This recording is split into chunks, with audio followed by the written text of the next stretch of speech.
All right, folks. Hope you guys are having a good day. Let's go ahead and,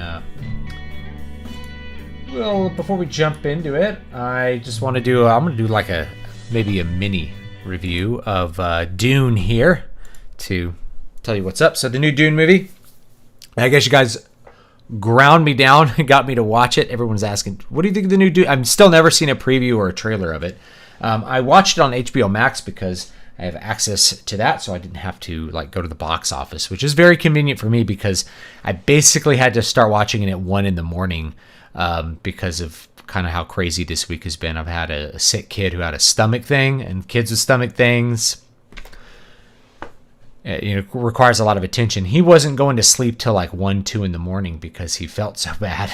So, anyway, it's been a long week. Got to watch that. When it comes to criticizing and analyzing this Dune movie, it's kind of challenging because I'm not sure who wants to see it and what they want out of the movie.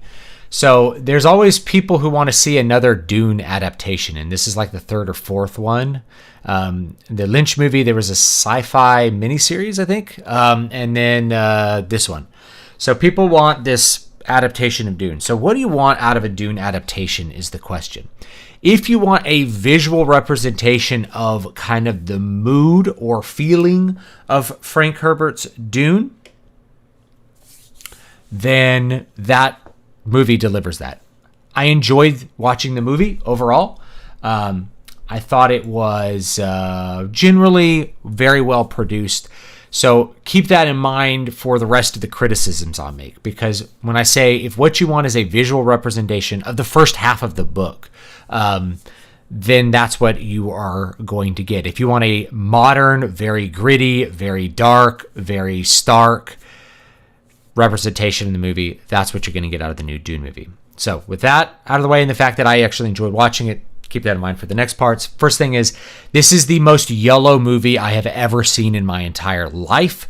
And it is one of the movies that I've seen that has the narrowest color range. It has the narrowest color range of any movie I've ever seen, and it's very dark. It feels dark, and I watched it on a very bright OLED, so it shouldn't have... It probably looked better than it would on most screens because my screen is just a high-quality screen.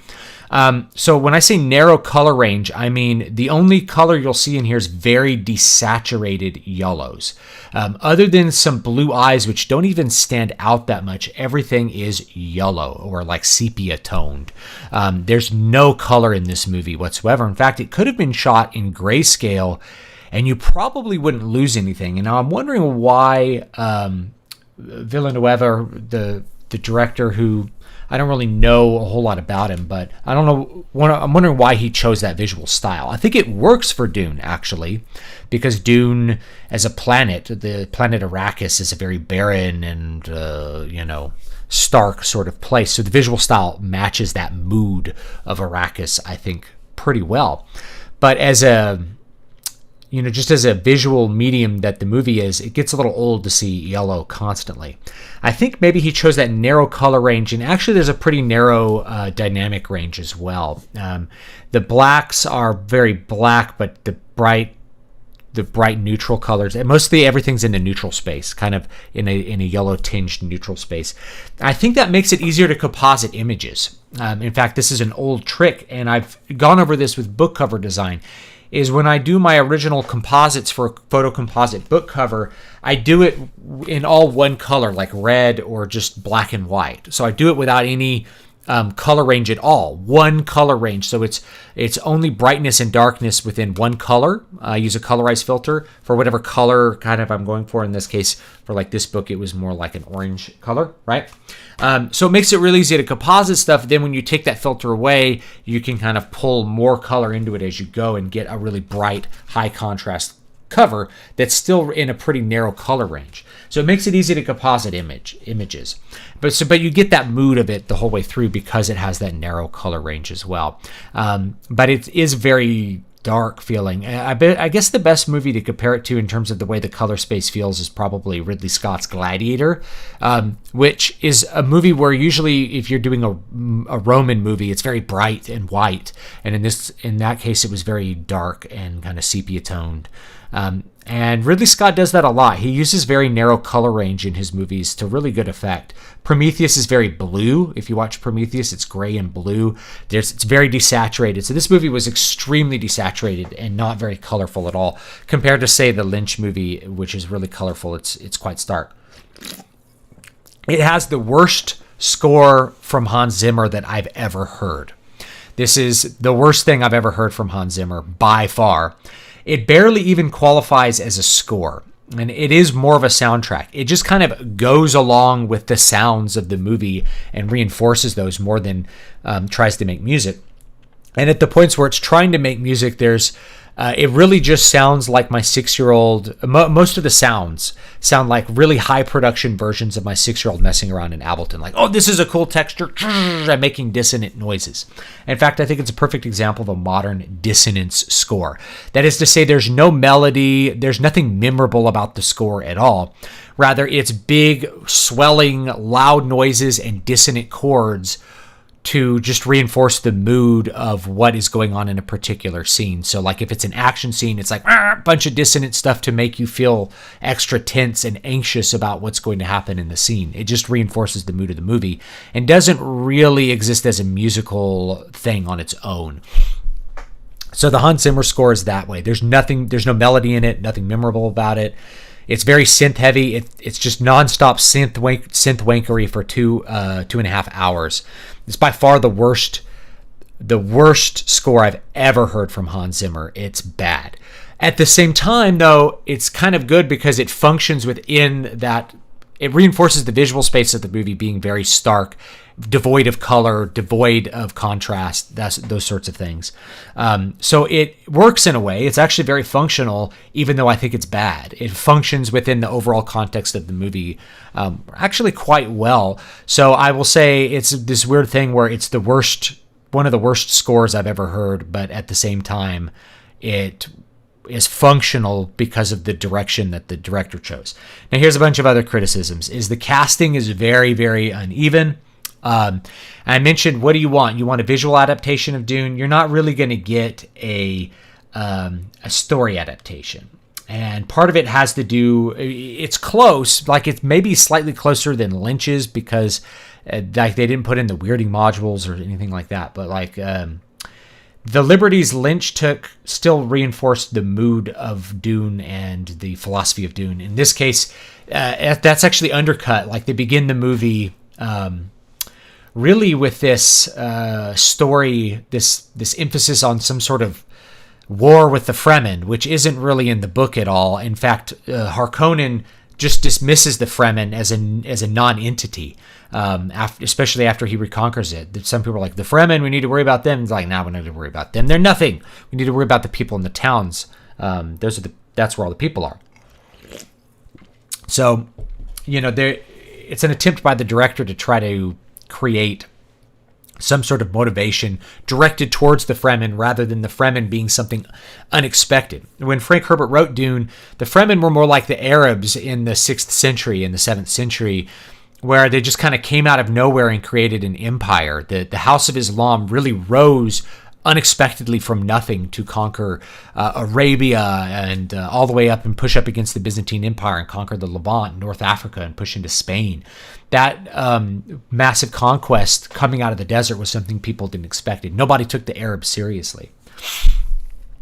And in fact, people didn't take the Arabs seriously after the breakup of that empire too. So that's really where the Fremen come from, is that idea of like this religiously zealous movement coming out of nothing. People are not expecting it, rather than the movie's emphasis on it. But anyway, the casting's uneven because you have just a host of actors that are really good in their respective roles, and then you have actors that are really not correct at all, and they stick out.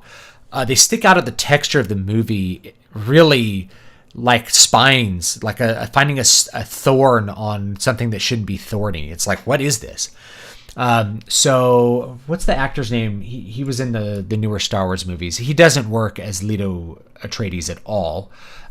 You have I don't know the name of the actor who plays Paul Atreides. terrible casting choice. This guy is so effeminate. He's completely limp-wristed and just emo and crying and stuff in like every scene. He's one of the worst choices for a lead actor that I've ever seen, and certainly very different from the book. I mentioned, what do you want? You want a visual adaptation or you want the story adaptation? This is not Paul Atreides from the book. And even within the context of the movie, if I'm trying to judge it as a movie, it's falls short in a lot of ways, because there's an extreme dissonance between the very passive, limp-wristed, effeminate Paul Atreides in the movie and the extremely competent combatant that is also in the movies, who can fight somebody hand-to-hand and be victorious. It's really, those things just don't gel at all together. He's not physically imposing. He's like he's got like a twink body. He's very waifish and thin, and his mannerisms, it's like he whispers through all the different scenes, and he's just it's like it's effeminate is the best word for it. So it's a very effeminate Paul Atreides that just doesn't fit with any kind of archetype, and he doesn't really grow out of that in this movie. And that's the big problem with this as a movie, is that it's only half a story, so it doesn't resolve at all. It just ends. So it ends when Paul reaches the Fremen, and they completely change a bunch of the placement of the plot points compared to the book there, in ways that I think will undercut the second half of the story. So he kills, I think it's Jamis. He kills Jamis like right when he meets him, rather than later on in the Fremen like city. And you have his mother being like a super highly competent combatant and like besting, what's his name? besting Stilgar, like right when he meets him. It's just some weird choices at the end of the movie. And then the movie just ends. So if you haven't read Dune, I think you'll be confused by the movie, and you certainly will be very put off by the ending, which isn't an ending at all. Duke Harkonnen kills the Doctor, and then like, there's the poison tooth, and that's when the story ends. It just ends without any kind of resolution of any kind. So that's not good either. There's also casting choices, like they gender swapped, what's his name? They gender swapped a character. You have Jason Momoa as Duncan Idaho is really Jason Momoa as Jason Momoa in Dune. He kind of works because Duncan Idaho became this breakout character after the first book, back before everything was like adapted, and so he kind of works as a badass, I guess. He's not too present in the movie. He's also not too present in the book. So it's kind of on the surface layer, on the aesthetic layer, a pretty good adaptation of Dune. There's a lot of the bizarre things from the universe are kept in there, but they also jettison a lot of the world building, which makes the things in Dune make sense. The Spacing Guild, all that stuff just really isn't there. It's not present. It's not explained. You don't really know how these things work, so you don't really know why the spice is important. Right from the get-go, I think that's why they like emphasize this war with Fremen and that the spice is valuable, but you don't know why it's valuable. They don't really go into that. They just leave a lot of that world building out. Likewise, you don't really know about the Bene Gesserit or like what their aims are, what they're doing. It's very surface level adaptation, where you are missing a lot of the stuff that Frank did in the prose. One of the reasons I said Dune is kind of unadaptable is that it's so philosophical, and Frank does so much work in the prose, it's really hard to just put it into a visual space and have it work without relying a lot on direct exposition, which is what Lynch did, and actually what this movie does as well. So there's a bunch of direct exposition. It's just hidden. There's a soliloquy from Chani's perspective that emphasizes this like war with Fremen.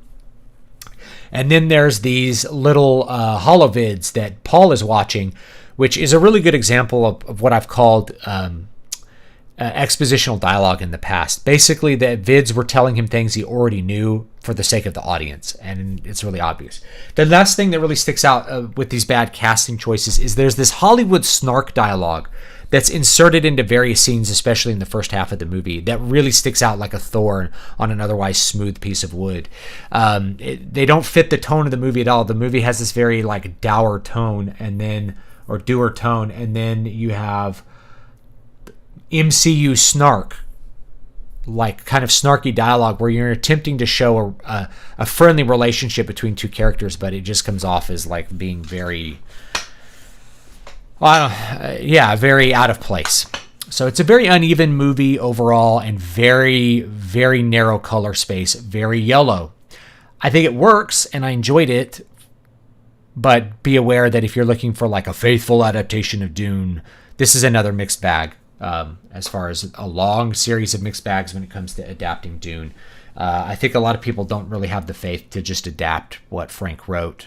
And that's just it. I don't believe modern Hollywood would ever do a really good adaptation, but this is probably as close as you're going to get if you're looking for, especially something that exists kind of in the visual space and really kind of it does follow the book fairly closely with a couple of liberties taken, but maybe less liberties, I guess, than the Lynch movie that was trying to fit everything into 3 hours or whatever it is. So anyway, there's that. Yeah, so there's Snark. Anyway, guys, hope you're having a good one. Let's jump into Final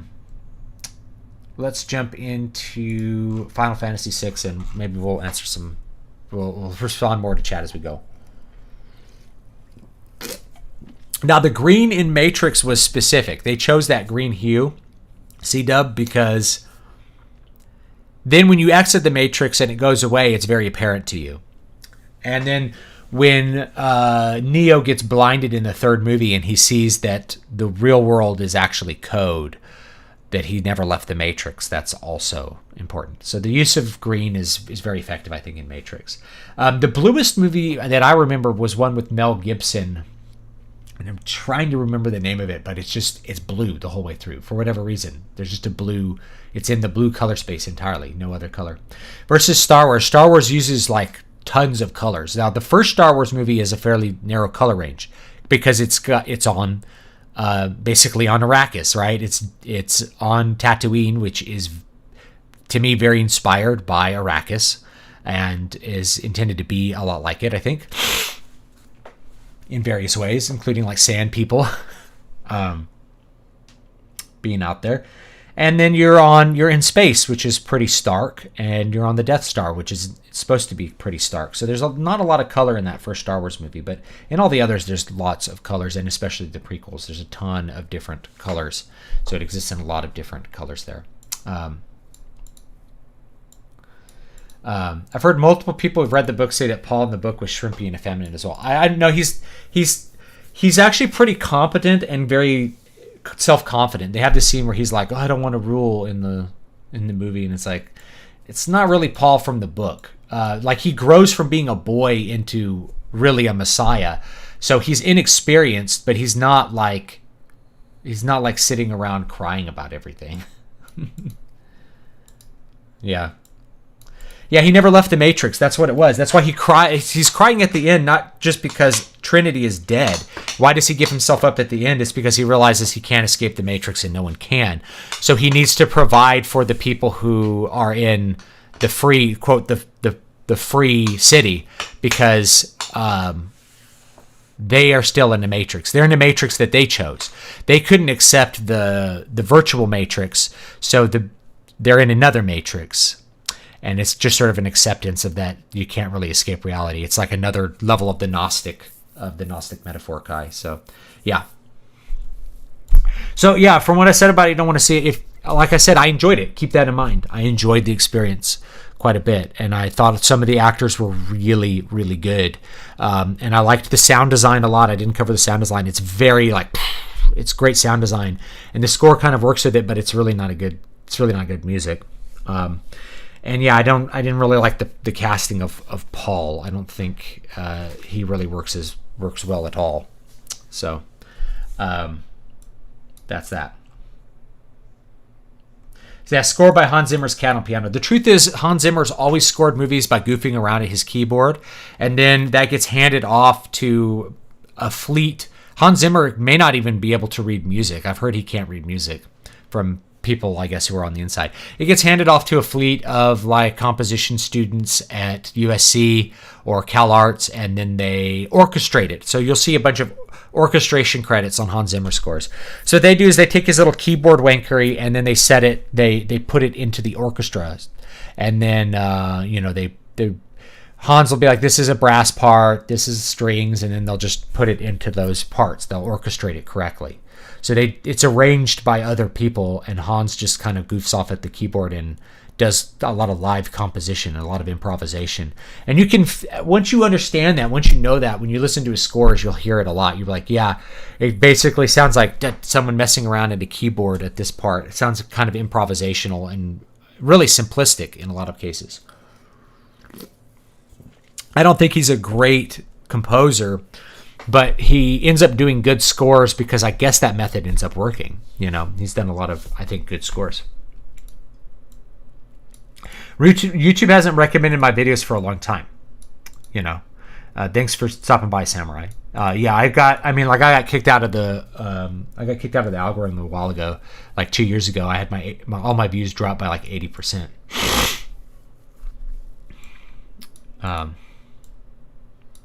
You know, so there you go. A shirtless Sting, like Sting looked good.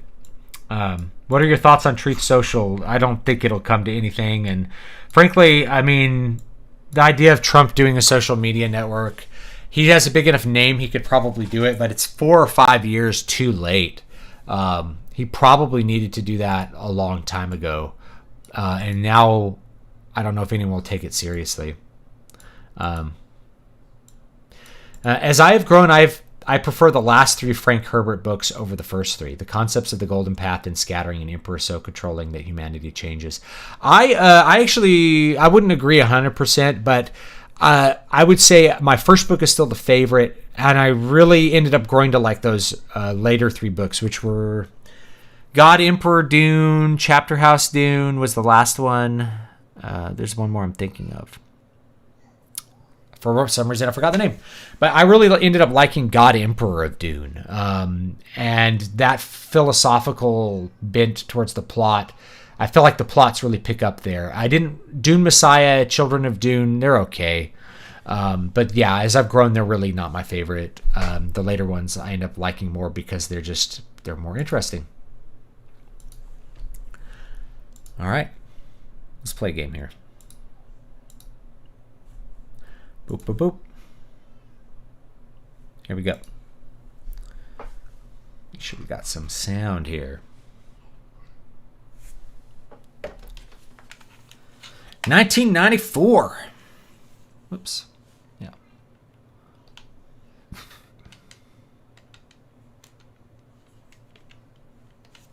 Resume. There we go. Heretics of Dune. Thank you. Yes. I like the David Lynch Dune. Yeah. I mean, it's kind of impossible to talk Dune without mentioning that. I think his adaptation is superior. It's much more operatic. It tells the story and shows the characters off in a much better way, in a more compact way, much more direct way. The new one, it's kind of all the best and worst of Hollywood adaptations, all in one thing. You know. The production quality is good, but it's very gray. You find lots of excellent weapons, armor, and relics in our shops. Sweet. Good. I feel like I want to plug in my Super Nintendo controller. An eye drop. You can find things in the boxes, too. Beyond Mount Colts, you'll find the Sable Mountain Range. Let's check out what's going on in here. In the cafe. Duncan students have no peers. Yeah, we talked to this guy.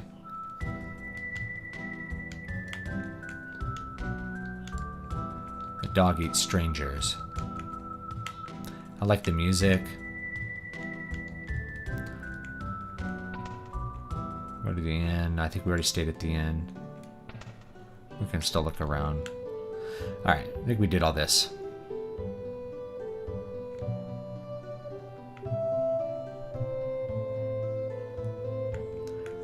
What is this guy for sale? Oh yeah, we got these stuff. Goggles. I have a lot of gold, so we might as well like buy the goggles.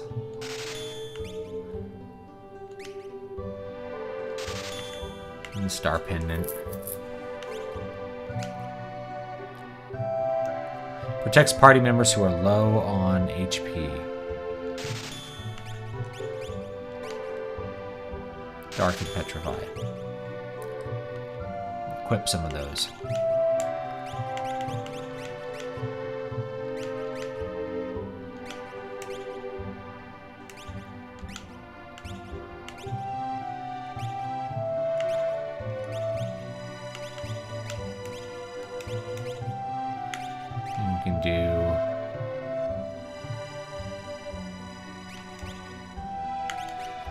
Katrina. All right, there we go. Yeah, I love the music. Neocon Colin Powell died of COVID. Well, I mean, he was he had like a form of leukemia. So, like, he probably could have died of any cold or flu too. So, and the vaccine probably didn't work that good on him because he had, you know, no immune system.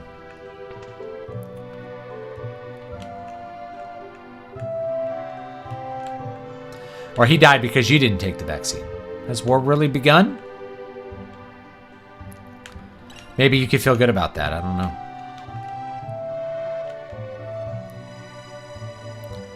A secret.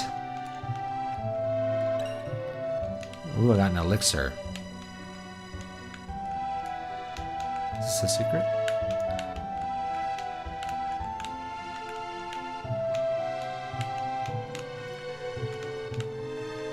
Anything else over here?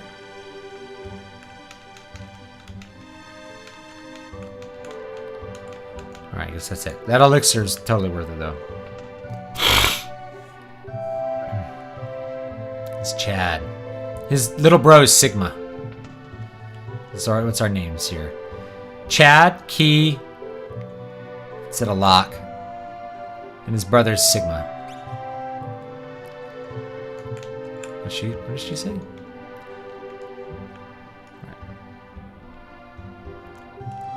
Oh, this doesn't go anywhere. Right.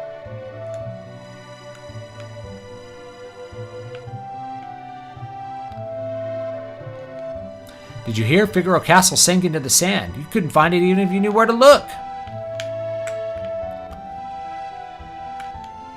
The house in the northern part of town belongs to our wealthiest citizen. Ooh, good place to steal. Oh wait, we can't steal.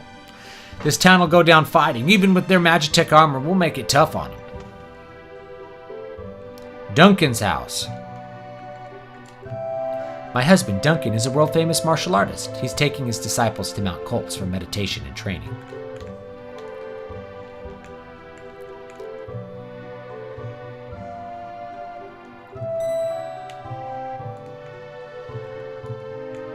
A safe spot there for some reason. Oh, there's a stairs there. Must be like a hidden staircase somewhere.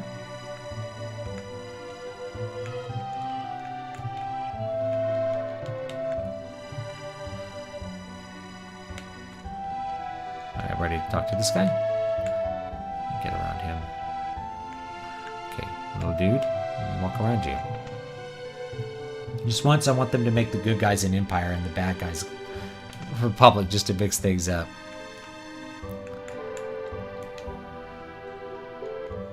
My grandfather was a servant for the richest man in town. I'm off to work. Get lost. I don't like strangers. Bring me some cider and maybe I'll talk to you. Alright, well, maybe I'll find some cider somewhere.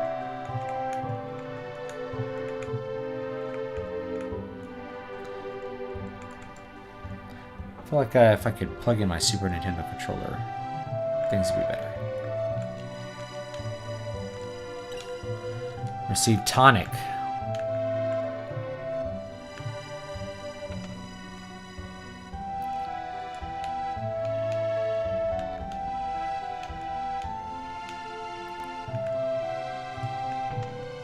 I think this has some armor.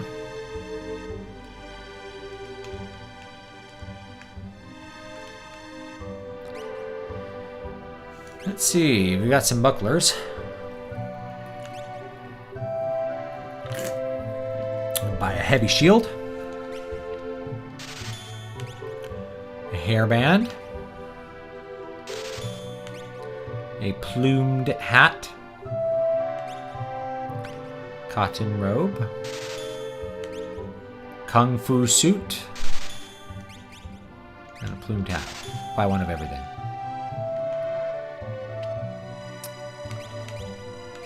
Well, I mean, if somebody were to make a movie about, like, Rome versus Carthage, where they, like, literally sacrifice children, that would be cool.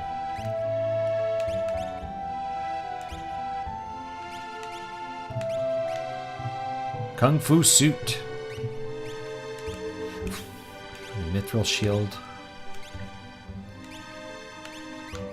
Heavy shield.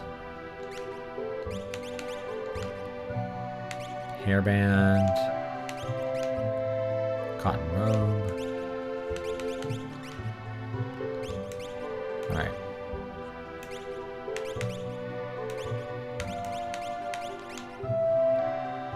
Plumed hat. Alright. Here we go.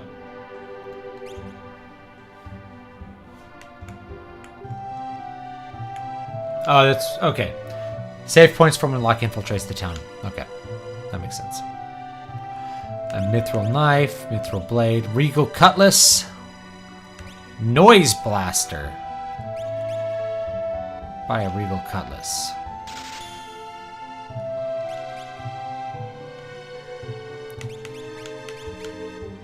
No, he can't use it. Oh, bless me.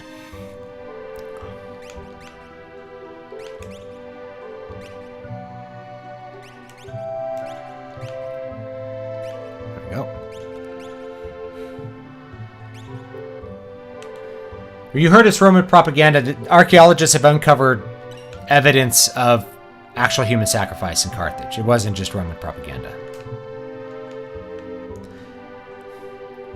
It's one of these things with history where it's like, that couldn't have been real, and then it was real.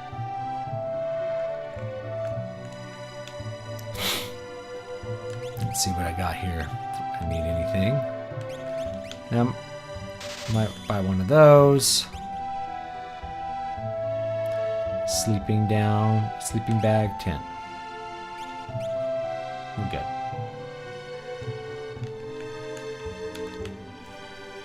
Yeah, they actually uncovered archaeological evidence that Carthage did, in fact, sacrifice humans. No, I already came this way. But, which is pretty cool. I remember that people have tried to spin the Aztec reality of brutal child sacrifice and stuff. Like, oh, it was super metal or something. It's like, no.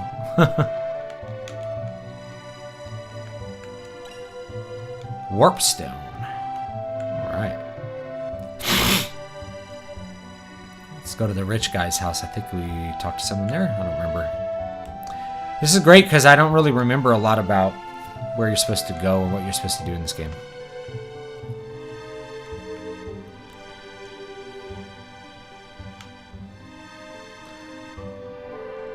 Oh wait, there was the stairs. There's stairs up. I missed those stairs. There they are.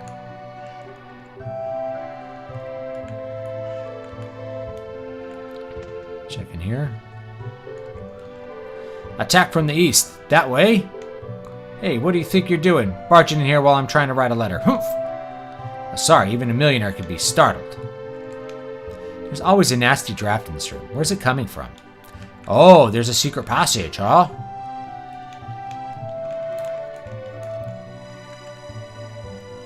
I don't remember where the secret passage is.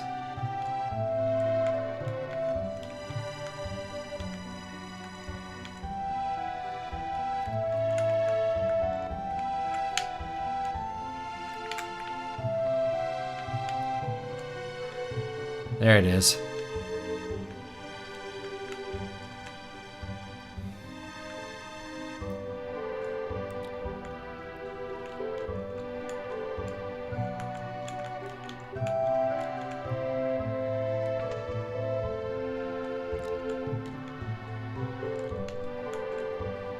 Weird little room here with nothing in it.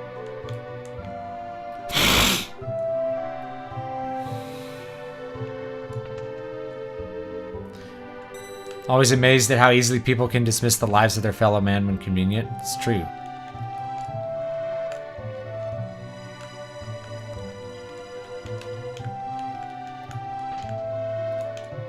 $500 gold pieces. An old clock, it's ticking. 1,000 gold pieces. Click every little thing in here. Empty. Found 1,500 gold pieces. Or gil.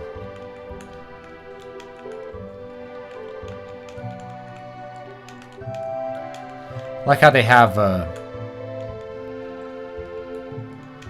gramophone record players. It's kind of awesome. Alright.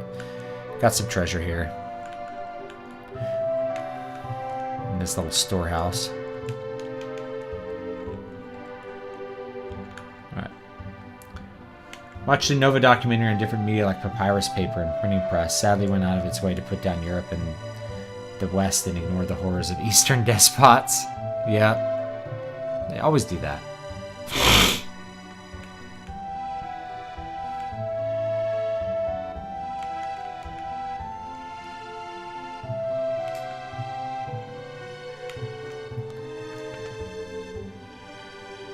Oh, here's the children. Hello, children. My dad's very important. Why, not so long ago, he even dined with General Leo. I just made that up. Chung, chung, chung. Magitech armor. Alright. I think we go... Where do we go now?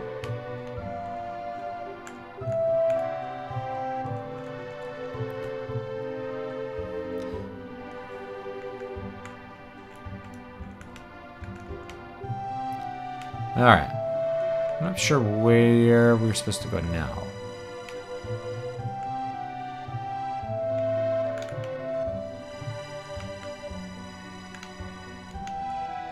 Back to South Figaro. We might just go north. Might be the next place we're supposed to go.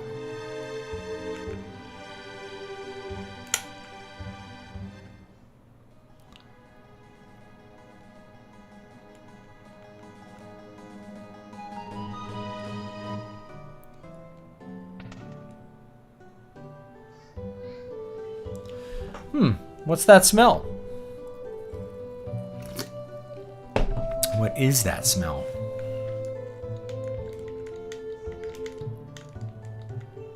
Oh! We're doing a Goldilocks here.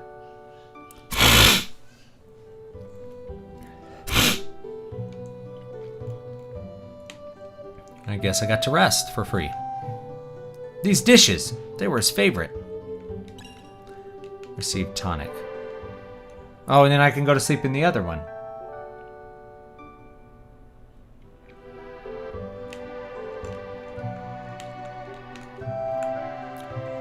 I can sleep in this one too.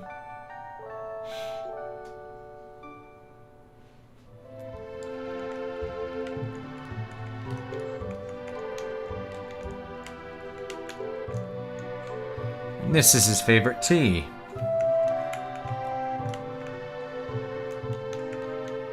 Flowers, his favorite.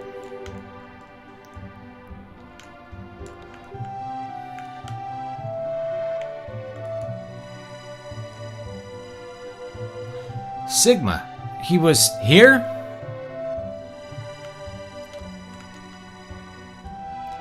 What the? You know this guy? Of course, he left a couple of days ago after he heard Master Duncan was slain. He headed into the mountains. I heard Duncan's son Vargas is missing as well. I have a bad feeling about this. Do you like the Interstellar soundtrack? I don't know. I have not seen Interstellar. So I don't watch a lot of movies these days.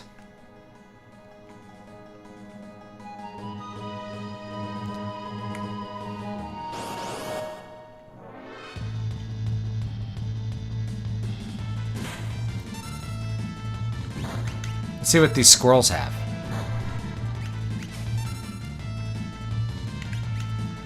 This auto crossbow is really good.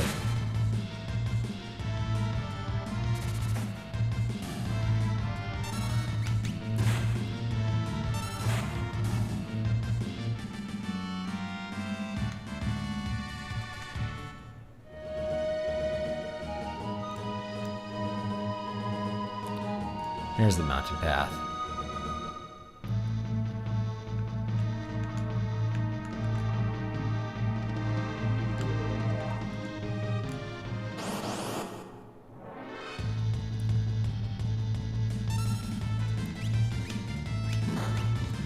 brawler.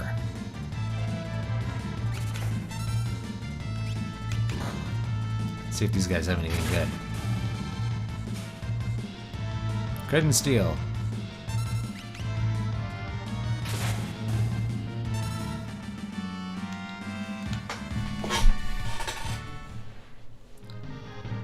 Interstellar's pretty good. Most people like it. I just didn't get an opportunity to watch it. You know, for a long time, like I really only had time to watch movies that I felt like were going to make me money because people wanted to see them.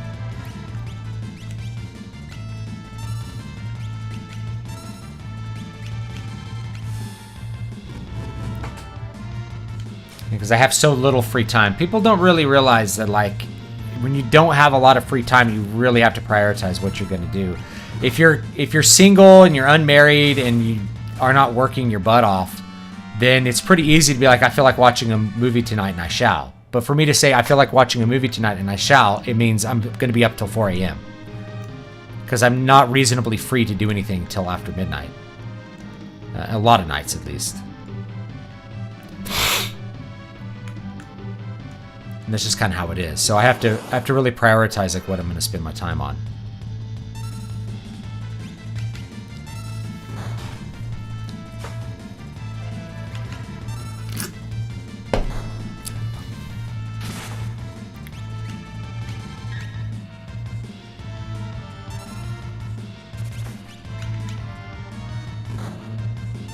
We need to heal up here.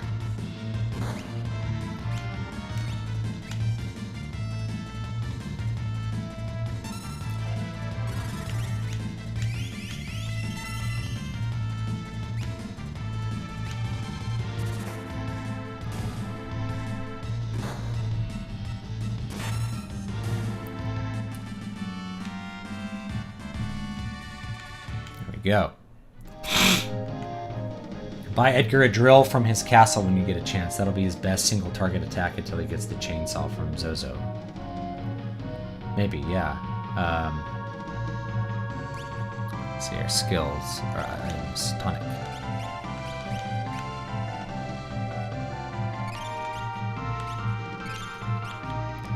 So we can steal a lot of tonics, so we can get a lot of those.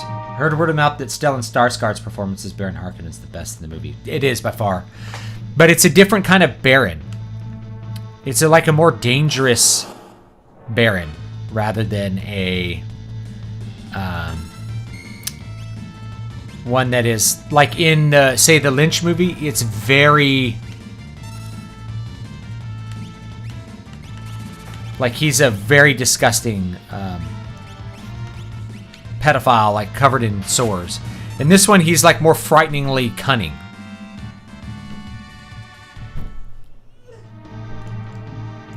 Saw that shadow jump over here. Follow him around. It's a cave. Whoa. Monsters, Tuskers.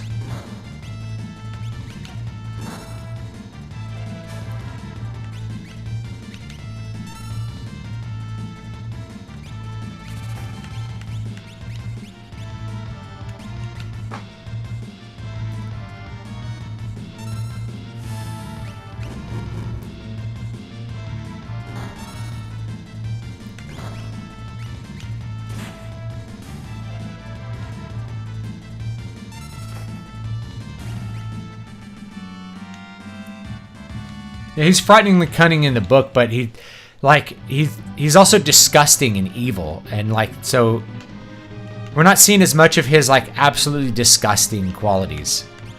If that makes sense. Like we're not seeing him ruminate over like how one of his nephews is like sexually attractive. You know, and so we're just missing some of that stuff.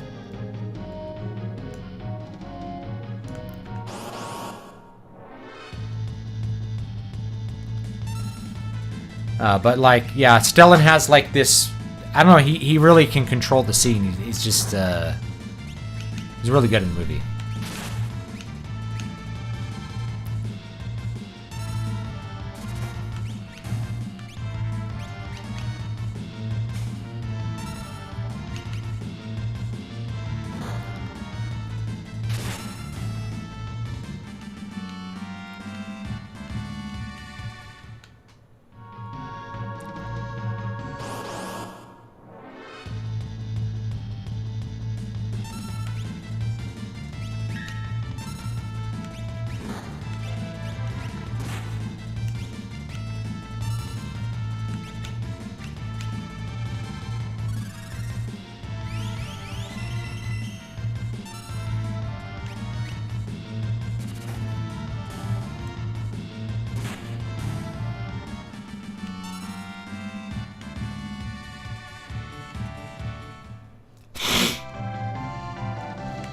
Now, like I said, it really depends like what kind of adaptation you want. Visually, I mean, even most of the plot, it's there. But there's like points that just stick out like sore thumbs, you know, where you're like, why is this snark in here? This just doesn't really fit.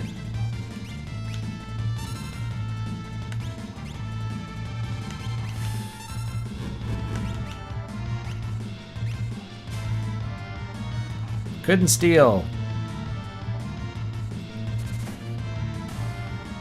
Yeah, I like all the graphics in this game, but the mountains look good, the rocks, everything just looks so good in this game. It was such a beautiful game. And it remains beautiful. There goes Sigma, jumping down here.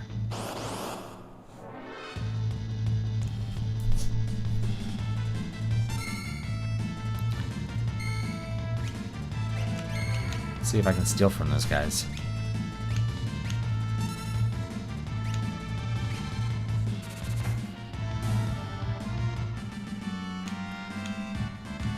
Chad gained a level.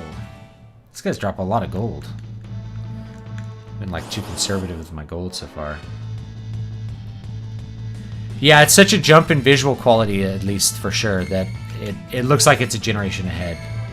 It really does. And honestly, early like Saturn games that were 2D were not that much better. The big jump I think with Saturn was like I think it had higher resolution. And more colors on screen, but it wasn't that much of a jump to like the Sega Saturn. From here, at least. They really figured out how to make good hardware. Did that refill? No, it didn't refill my health. Let's go. Sleeping bag. Oh, it only works on one person. Alright. Let's go ahead and save our game here. And when you think of, it's funny because when you think of like Super Nintendo graphics, you often think of this game and like Star Ocean, Yoshi's Island, which were like kind of half a generation ahead of the games that came out at the beginning of the console's lifespan. They were much more colorful, better details, like they just really knew how to do the game much better. Make a game much better than when they started. Ooh! Let's hit all these guys.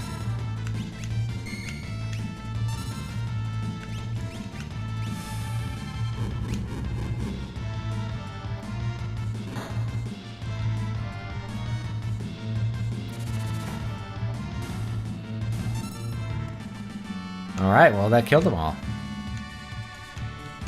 Getting a lot of gil here. Star Ocean was really good too. Don't get me wrong here.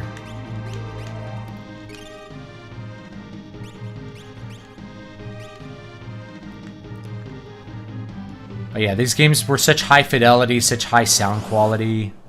Like everything about them was so good.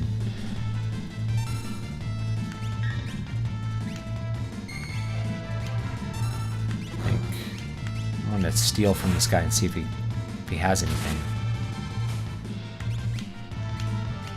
A remedy. That's pretty good.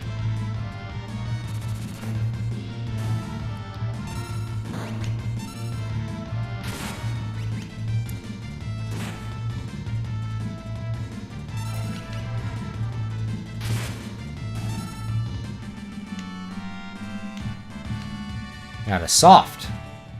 I read that part of the reason it's so easy for the conquistadors to defeat the Aztecs is that the Aztecs were fighting to capture them alive to sacrifice them later. Well, I also heard that like none of the local population supported the Aztecs because they were, they were an empire that oppressed people by capturing them and torturing them alive and killing them, sacrificing them. So that, I think, was also probably part of it.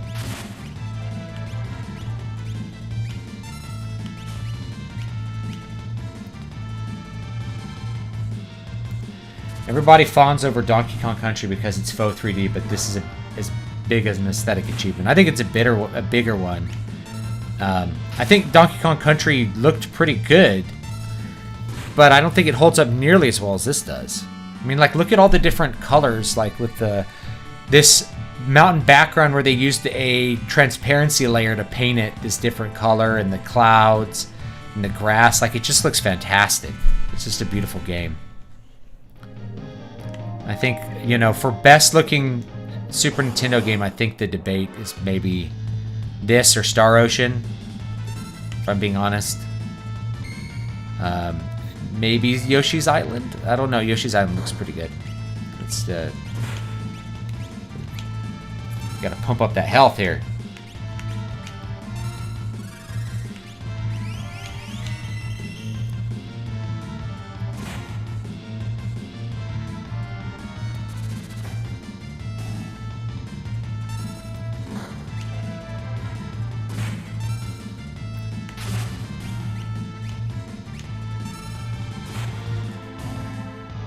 Yeah, the Noble Savage, really, the whole idea of the Noble Savage came well after the conquests.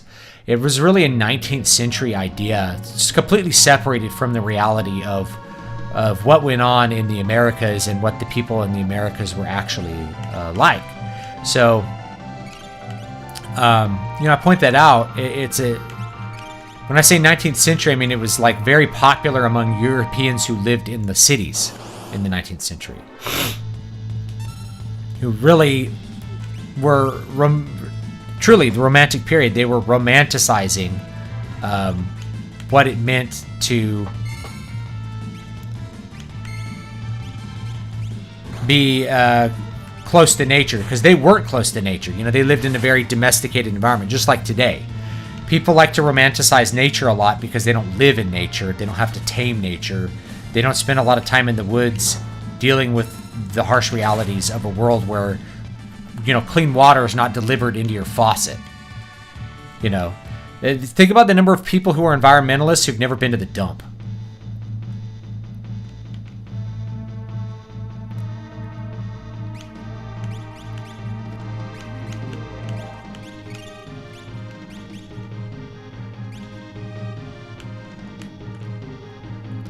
Oh, did Star Ocean had an extra graphics chip? I've run it on emulators. I know Yoshi's Island had the FX chip and stuff, and that one was very difficult to emulate. Sigma sent you, right?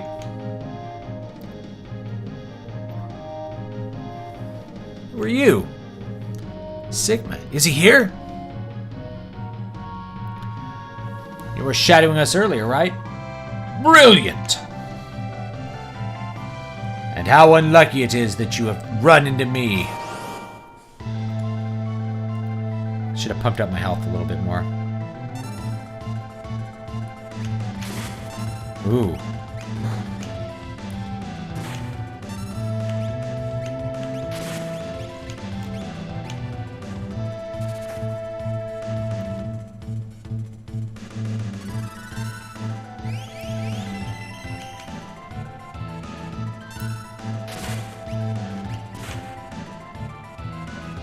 Gale cut.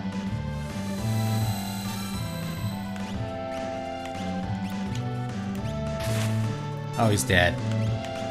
Item. Things down. Yeah, I should have pumped up my health.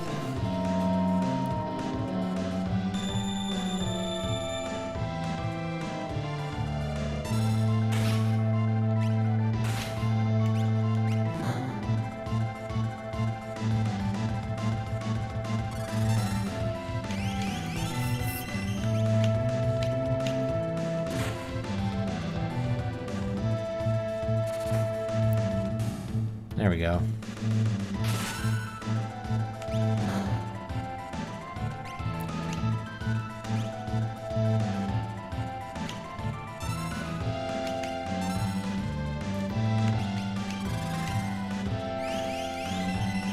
I remember struggling endlessly with this boss as a child. He's a tough boss, I guess. There we go. Come on. What's the matter?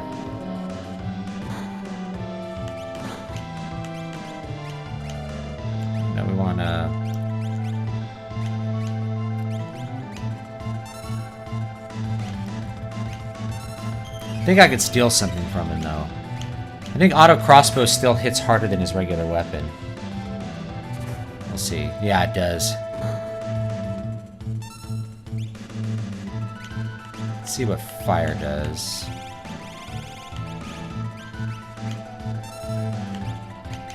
Let's see if I can steal from him. Yeah, fire hits pretty hard. Alright, well, he had a tonic at least.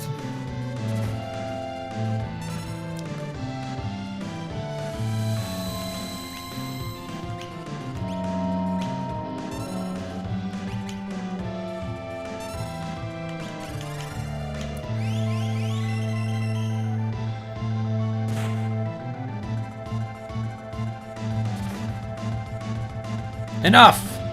Off with you now. Give it up, Vargas. Is that you, Sigma? Vargas, why'd you do it? How could you do your own father in like that? Fool! He made the mistake of choosing you as his successor. He snubbed me, his only son. No! You were the one he chose. You're a liar. Our master wanted you to be his successor, not me. He appreciated your fine spirit. Enough of your lies. Now have a taste of my superior technique. Mortal attack, Blizzard Fist. You have to announce your attack if you want it to be truly powerful. The rare kitchen sink game that works, yeah. Ah, Sigma. The master taught you well. I guess there's no avoiding this. Fate made us train together, and fate will send you to your doom. Phew. Blitz. Let's see what Blitz does. Incorrect Blitz input. Alright, well, we learned that. Come on, Sigma, there's no going back.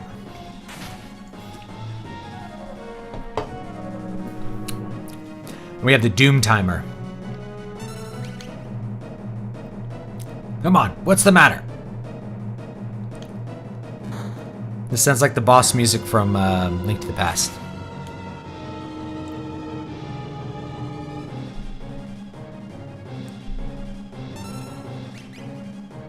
Yeah, I've also read that another reason the conquistadors won is they were fighting alongside native tribes who were sick of living under Aztec rule. Yeah, that's what I've heard too.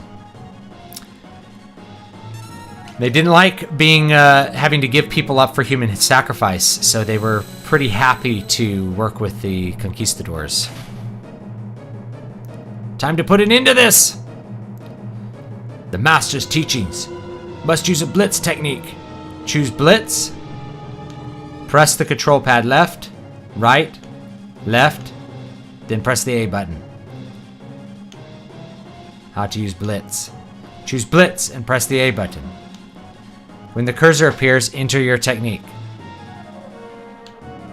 Using the control pad, press left, right, and left again. Finally, press the A button to engage the attack. If you make a mistake, nothing will happen. Relax, there's no need to hurry.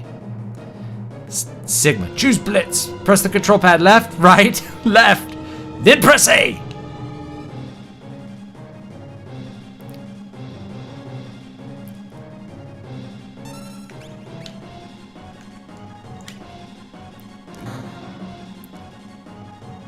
Annihilated. I died. It's like, relax. There's no need to hurry.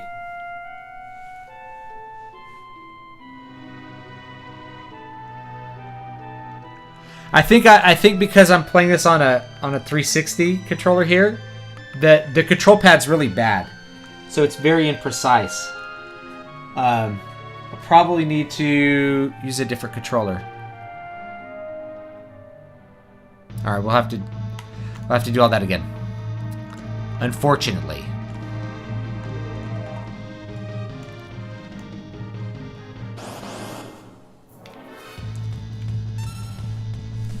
Aura Bolt is also available at this point.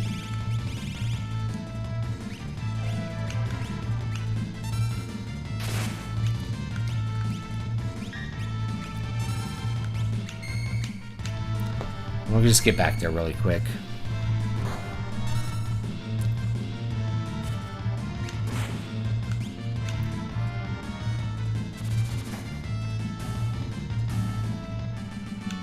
In your opinion, how much of an issue was the race and gender swap lead kinds? I don't think it was. Well, first of all, I don't consider it a race swap.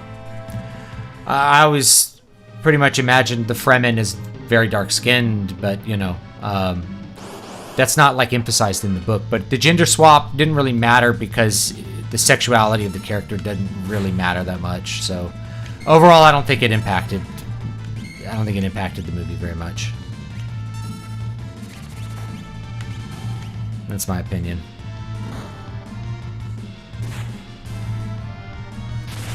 Well, it's not just that it's really that this little D-pad, if you press left, you're often pressing up and left. It's just not precise.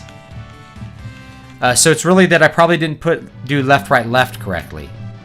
Not that I didn't do the A button correctly.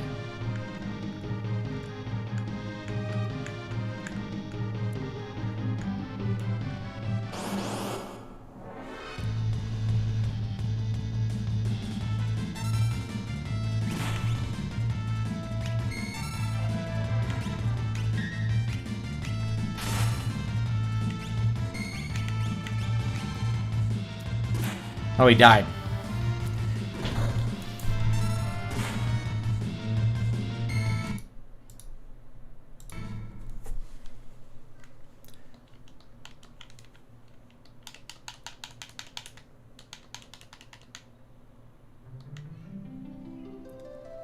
Yeah, the 360's D-pad is not good.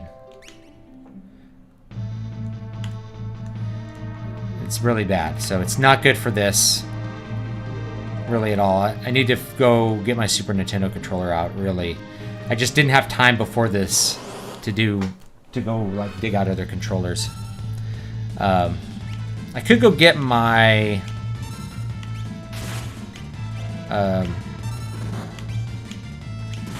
could go get my 8-bit DOE one. That one's gonna be better in general too.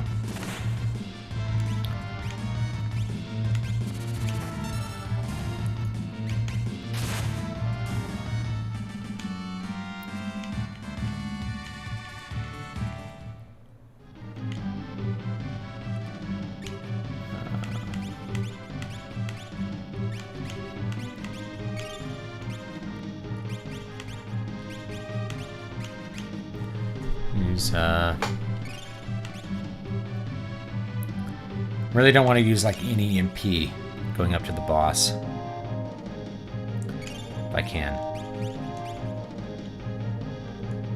I have a Super Famicom adapter somewhere too. I might pause the stream and go do that because I might need to use the bathroom here.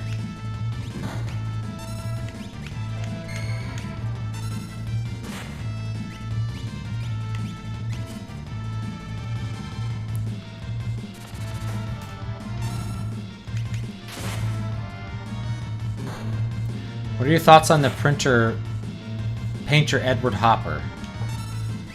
I have to Google him because I am not connecting his art.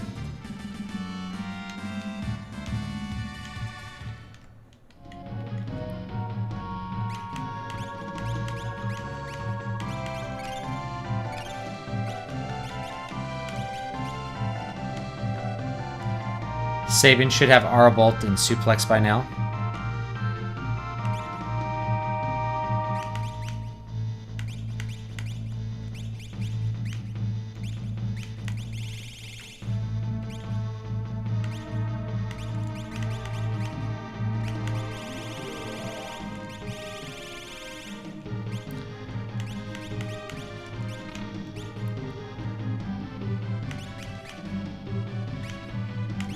Yeah, I don't have it.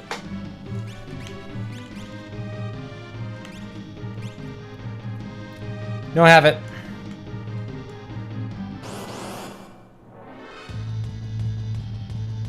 Maybe it was something I was supposed to get somewhere along the way. I don't know.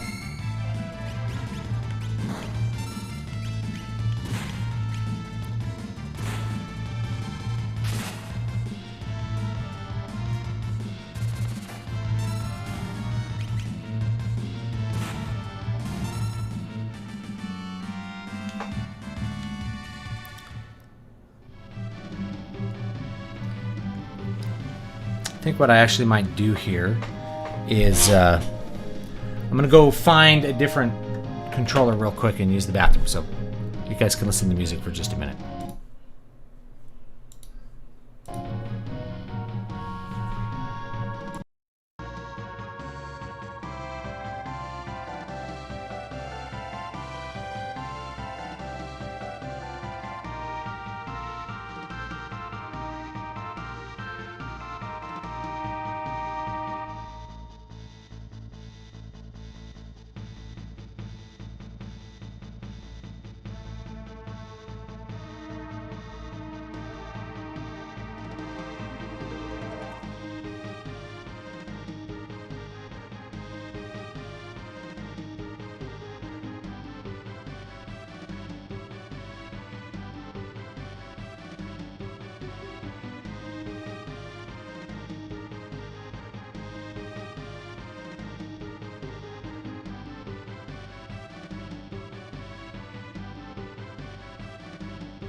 All right, after a little bit of searching, we have I found I have two Super Nintendo controllers. I think this one, which one is this one? This is the one that came with my system.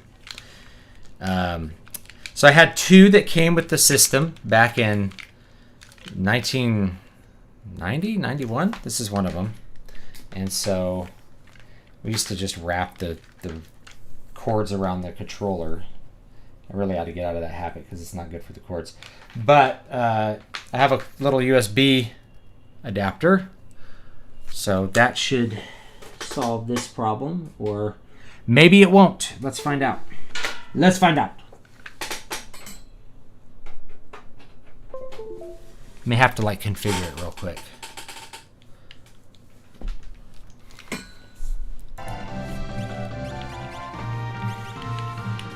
Well, the up arrow is working, the down arrow is not.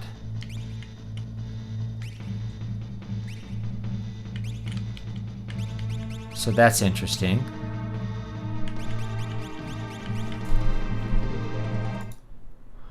I'm wondering if that's a controller problem or that is a problem with my adapter. Let's try again.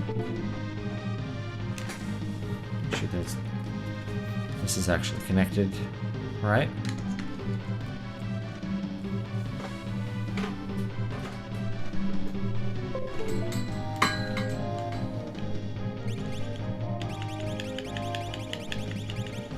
The down arrow isn't working. Let's try the other controller. So this is a replacement controller I bought, and they used a little bit different plastic, and it hasn't yellowed as much. And I had to buy it because I don't remember. Me and a friend were like fighting over the controller, and it like ripped the wires out of the controller. I still have the controller that was broken. So we'll try the other one. There we go. So the down arrow is not working on that one with this adapter for some reason. Let me change the order here. I guess I could put her in the back or something. I could even put Chad in the back technically because he's only gonna attack with the crossbow. We'll try him in the back. There we go. It automatically mapped the buttons. For whatever reason, that's rad.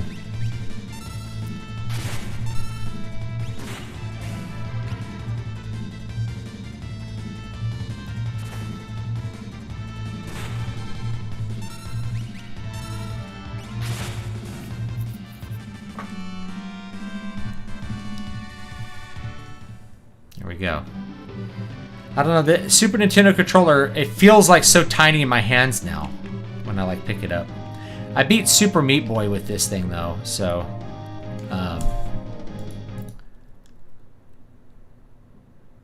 there's like a, I don't know how to bring up the menu with this. Start, select, or all the buttons.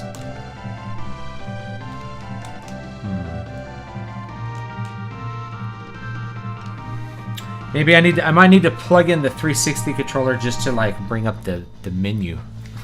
Actually, there's probably a button here for menu. File, command, menu toggle. There we go. Save state. All right. Got a little save state there.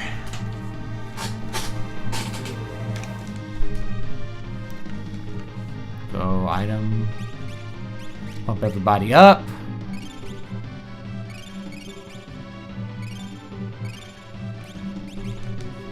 Tonics are cheap. I have the mithril shield, yeah. I have the mithril shield on somebody. Somebody's got mithril shield. Sigma sent you, right? I'll go through this again.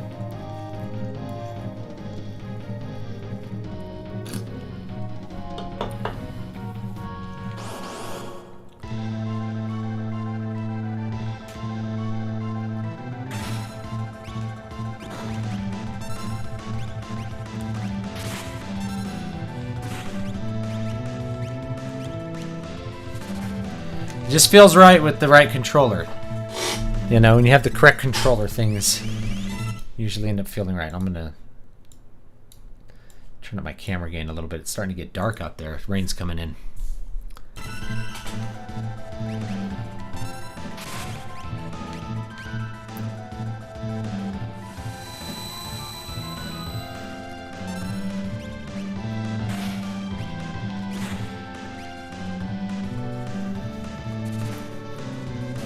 There we go.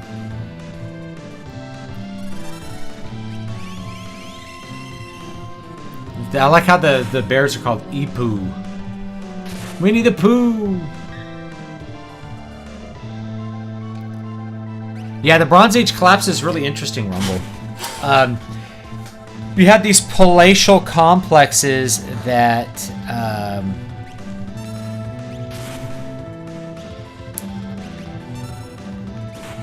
basically all just collapsed and the population left the cities.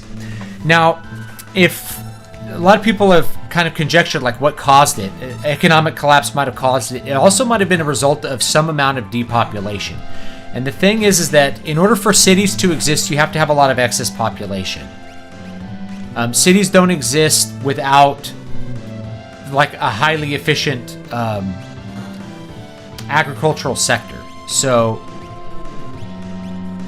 if you don't have enough people basically to work the land and make food, you can't get enough division of labor.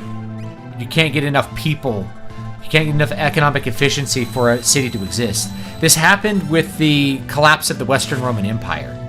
Was you had these series of plagues, and it was probably the first appearance of the Black Plague, that caused the population to decrease by a large amount in the West and the East. But the East, because it had more people in it, could really could sustain more of the losses. Like the Justinian plagues were very devastating, but because the West had less people, it more quickly became even more ruralized. Like there was a long process in the Roman Empire of ruralization, of people moving back out to the country and leaving the cities, and the cities decreasing in their population, and people moving out to towns and villages rather than living in the cities.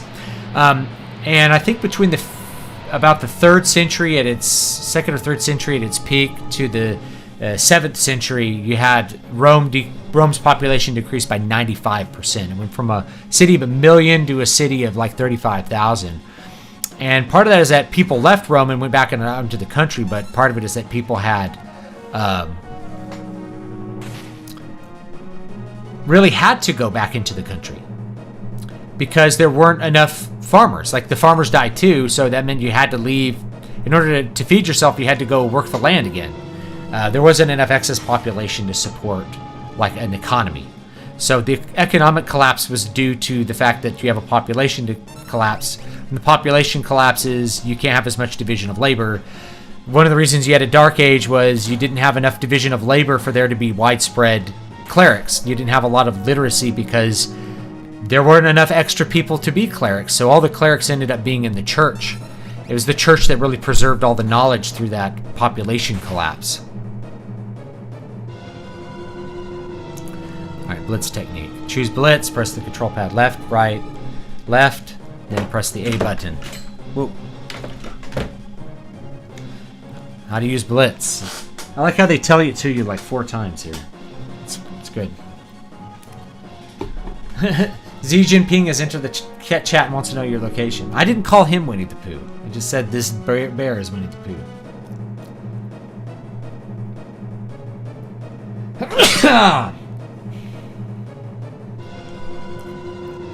The boss says, oh, I stole from him earlier and I just got a tonic, so maybe there's more things to steal. Oh well. I'm not worried about it.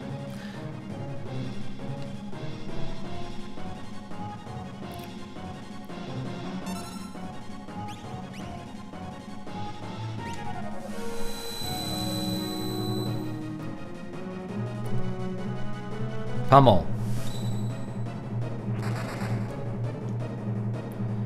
What the? He already taught you that? If only you hadn't been in such a rush for power.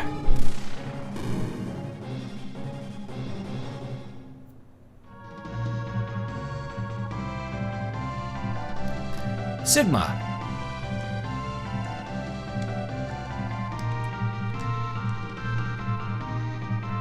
Big brother? The brothers are reunited. Younger brother. At first glance, I thought he was some bodybuilder who had strayed from his gym. Bodybuilder? I'll take that as a compliment. Anyway, brother, what are you doing here? We're on the way to the Sable Mountains. To the Returner hideout, no doubt. I've been watching from afar, hoping that the world might regain some sanity. At this rate, Figaro will be reduced to a puppet state. Our time to strike back has arrived. The Empire is going to pay for what it has done. Think a bear like me could help you in your fight? You join us, Sigma?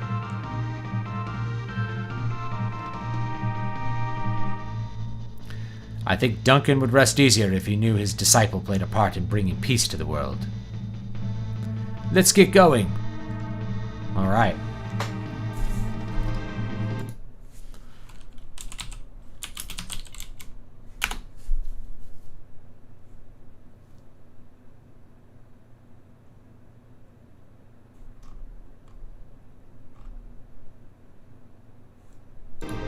All right.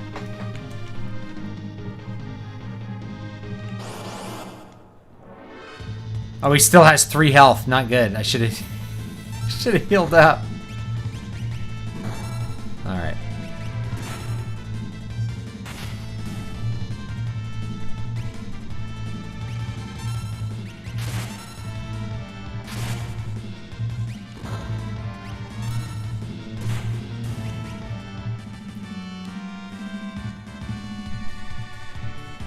I will say this controller feels a little old, like the buttons are a little mashy, a little mushy. But I like it.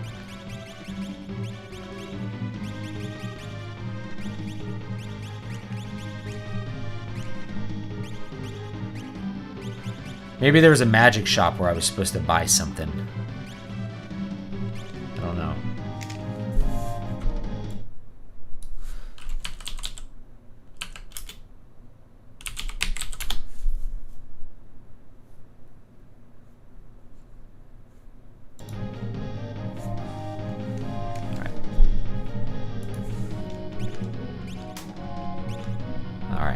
Instead of Sabin, it's Sigma. Gotta remember that.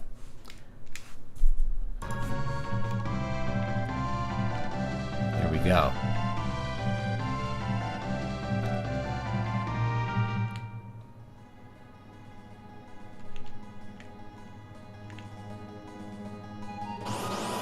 Whoa. Ooh, squirrels.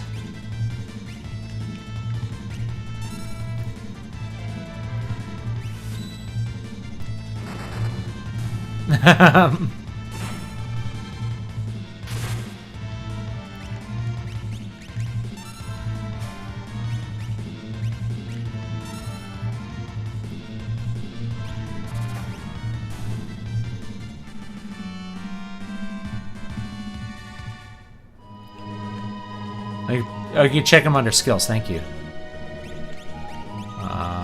Blitz. Aha. Cuts through the enemy's defenses. Left, right, left. Left, right, left, A. And then this is down, diagonal. Oh, this is Hadouken. Down, down, diagonal. Yeah, you can do Hadouken, or you can do X, Y, up, down.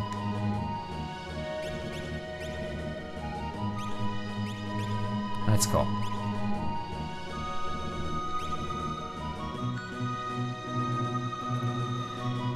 Replacement rubber button pads like the membrane buttons. Might buy like a reproduction controller before I do that. Or just, I have the 8-bit 8-bit Do controller that's honestly pretty close.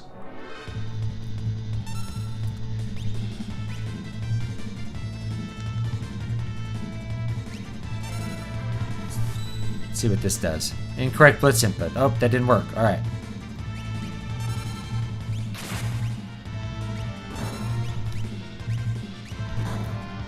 Rhinotar.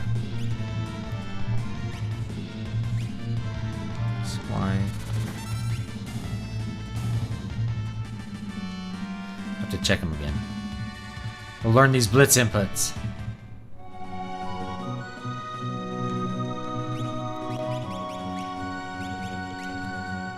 X, Y, down, up. Okay.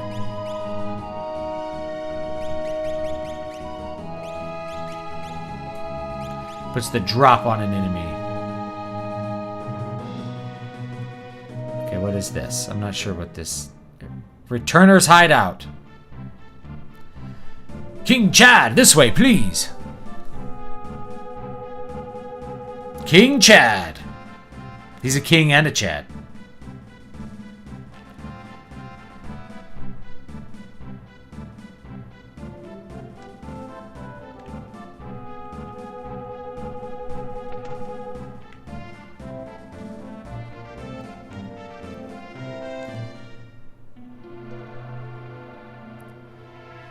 We brought the girl with us.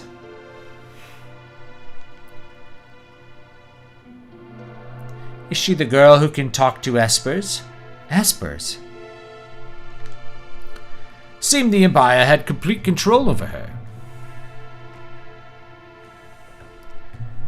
Carrier pigeons brought word that she wiped out 50 of the Empire's best soldiers in a few minutes. That's a lie. Lucina. Bannon, she doesn't remember anything. Stay where you are. Perhaps you've heard this story. Once, when people were pure and innocent, there was a box they were told never to open, but one man went and opened it anyway. He unleashed all the evils of the world, envy, greed, pride. This is,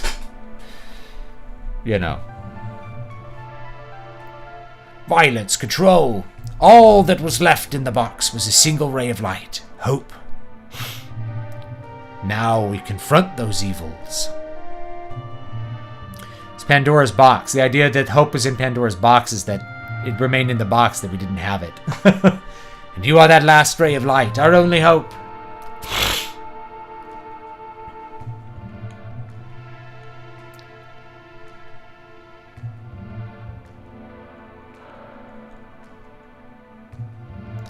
Bannon.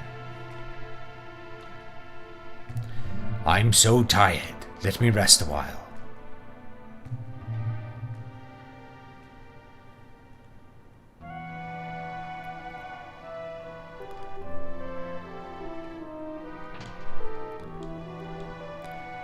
Someone important to me was jailed by the Empire. I've hated the Empire ever since. I joined the Returners when I realized the Empire was rotten to the core. I wanted to make a difference. But I have no significant other in my life. That's not entirely true. Besides, I'm sure there are people who feel you're important to them. They're counting on you.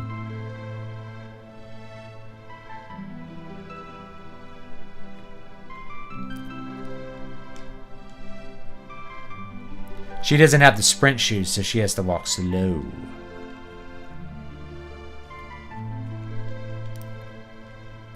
We're a small organization now, but our membership is starting to soar. Wasn't hope considered bad by the ancient Greeks since it led to false expectations? I don't know about that.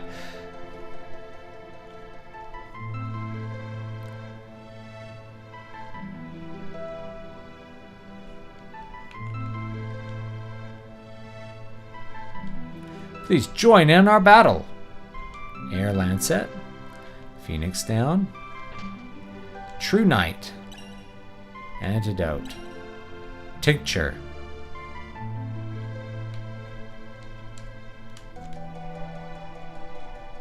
There we go. There we go. White Cape. Remember to decline Banon's offer initially. Go back inside and talk to an NPC to get the dual-wielding Genji glove. Okay.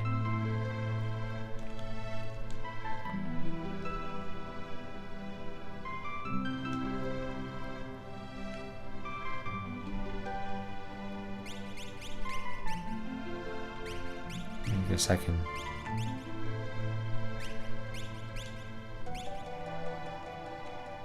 that. Go this way.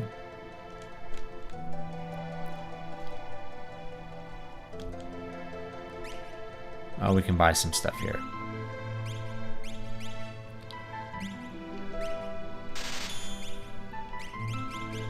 Sleeping bag, tent, print shoes. I might buy a few more of those. Buy a few more of those.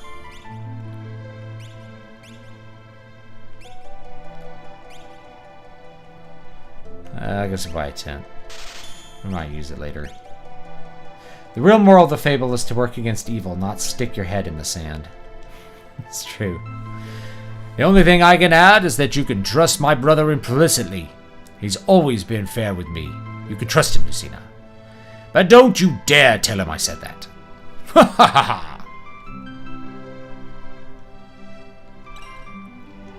A green cherry.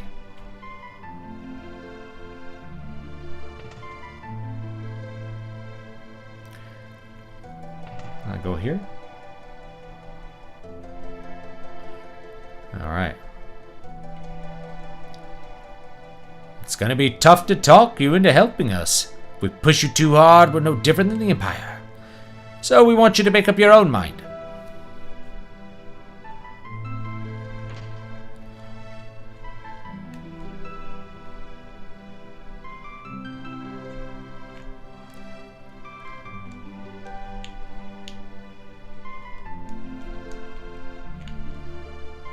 And I like the fire effects. It's just good.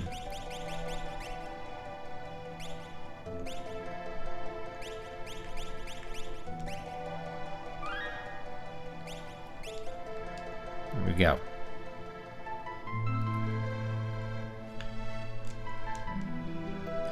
Which character do you dislike more? Gal, Cyan, Umaro, or Setzer? I don't know. I don't really dislike the characters.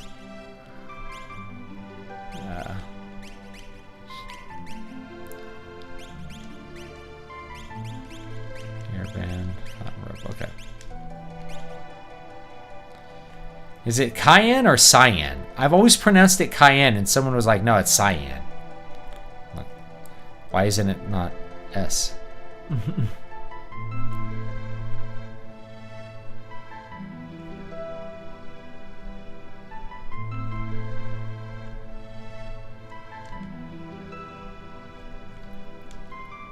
Take a nap? Yes. I will take a nap.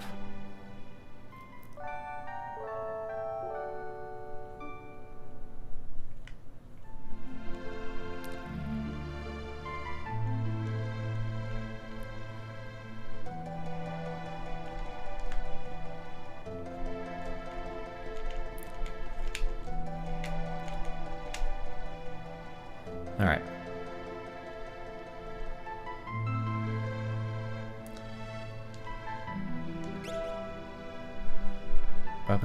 Bum.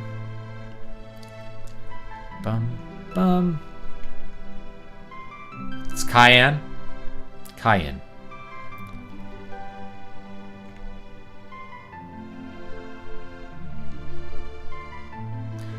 Banon. He went outside a moment ago. Here we go.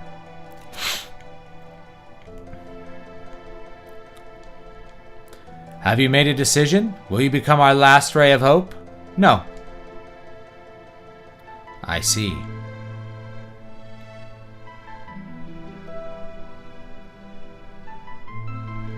Let's see, who do I talk to?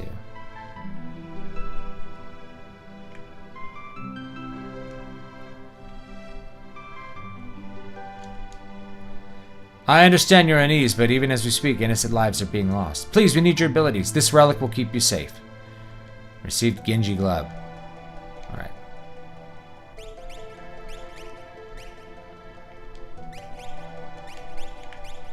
Possible to equip each hand with a weapon. Sweet.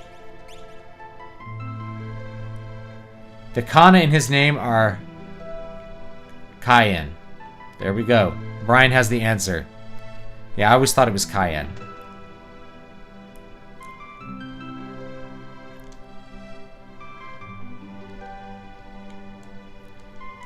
Alright. Let's go out there and then we'll tell him. Yes.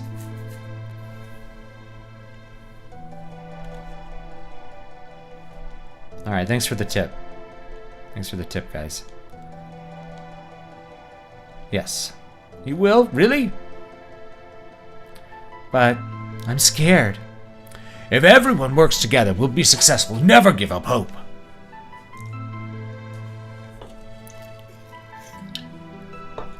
I have a plan. Please get everyone together.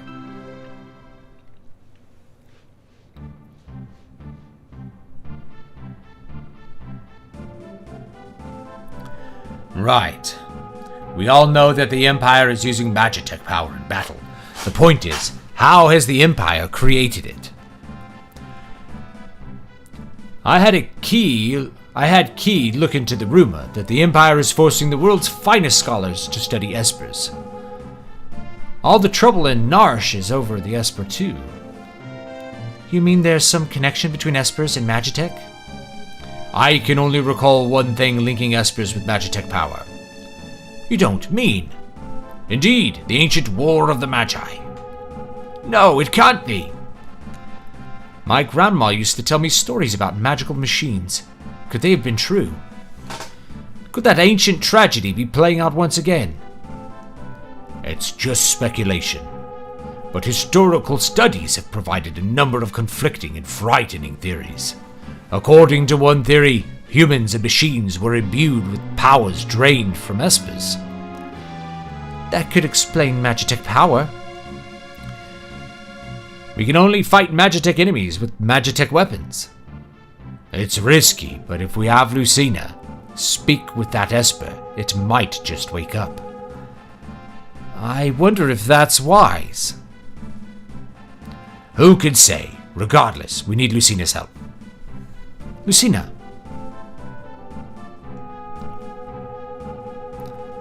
I'll do it. What nonsense! You sound as if you're enjoying this. What? What's that noise?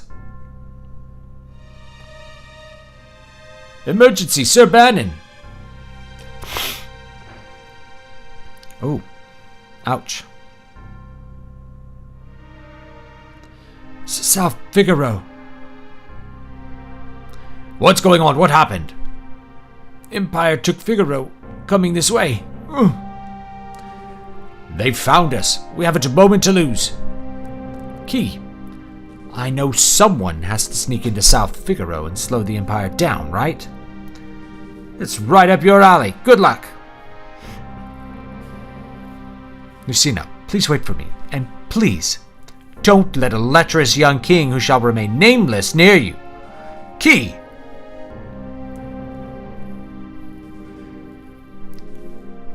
Big brother, aren't you ever going to grow up? What are we going to do? We'll escape down the Leet River and make our way to Nosh. I want to see that esper for myself. Right. There's a raft by the back entrance. It's a gamble, but we're fresh out of options. You're in danger here. Come with us to Nosh. You'll probably even gain some understanding of our own abilities. We've no time to dilly-dally. Let's make for Nosh.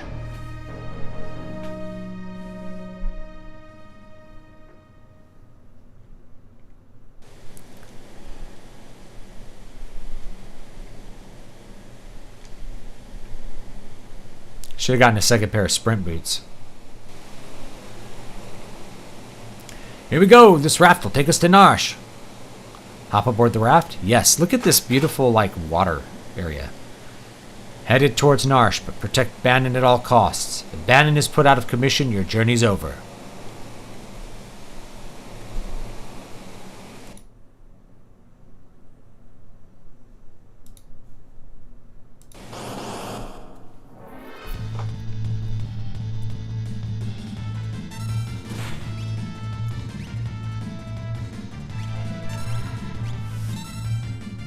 Incorrect Blitz. Oh, I pressed A twice.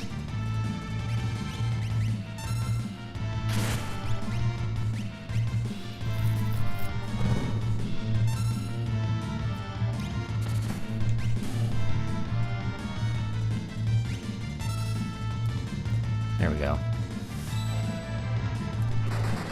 Pummel.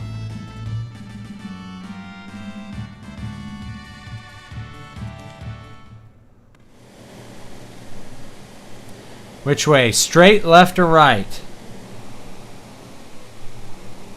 Maybe I'll let the chat decide. I don't know if there's any particular way you're supposed to go. Which way are we going to try? On the raft, you can set up an infinite leveling up loop by setting the cursor to memory, tapping down A so Bannon heals each round while everyone attacks, and riding the circular current. I don't think I wanted to bother with that, though.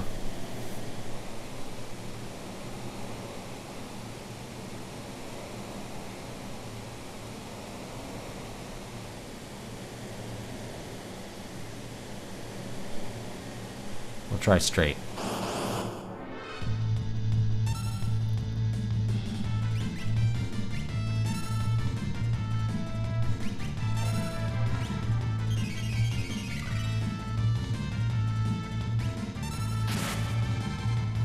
Arabolt. Let's see what this does. All right.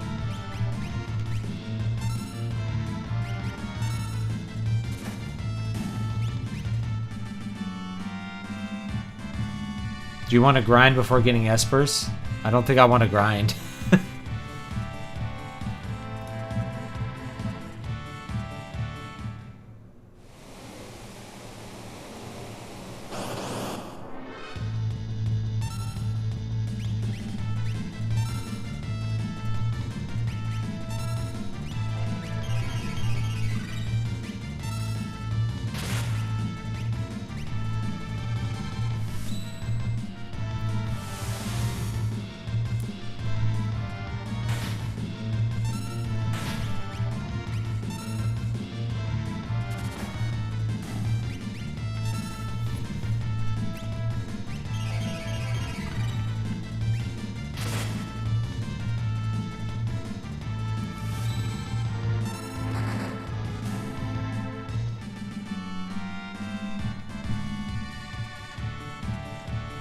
Getting some potions, though.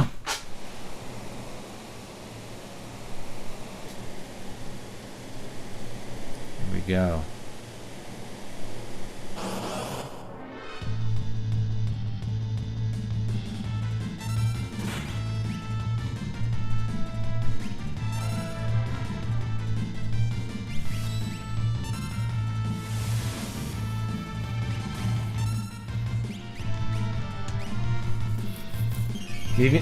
Leaving the raft loop to run overnight is key prep for getting General Leo back later.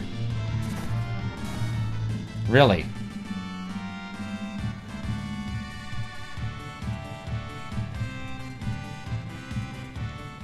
Bannon got a level.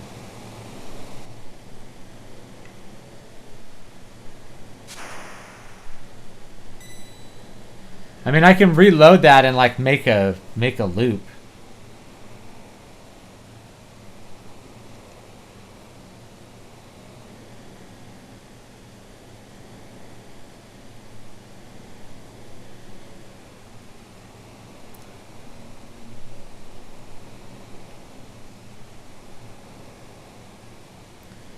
Tape your controller. Oh, you just hold down the A button. All right, I'm gonna save here in a different slot. I'm gonna save down here, and maybe I can make like a different. Let's just try this out. Let's make this.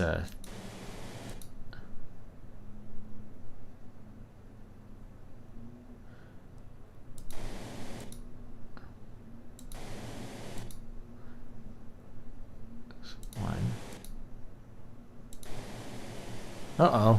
I think I overwrote my save state here.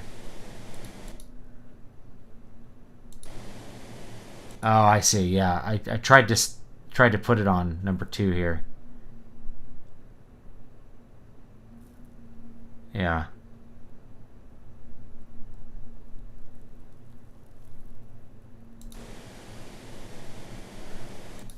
Let's see, menu toggle. State slot. Oh, yeah. Let's make it number 1, and then let's load the state. There it is. All right. So we could try this.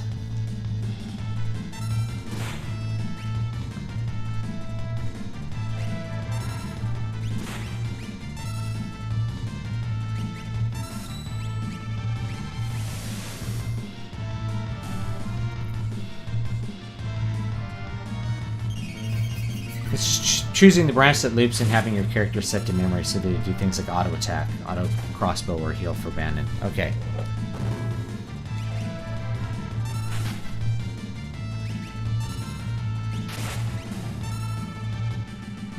Alright, we'll try this down for just a minute.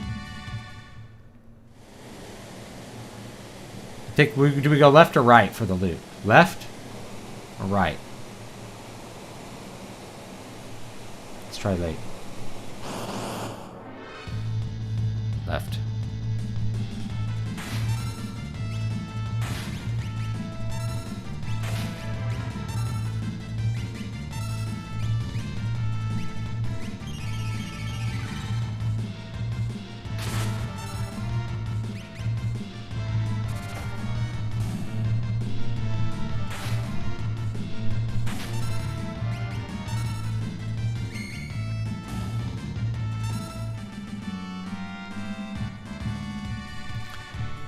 Alright, let's try this.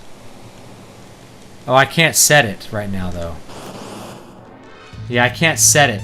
That's the problem.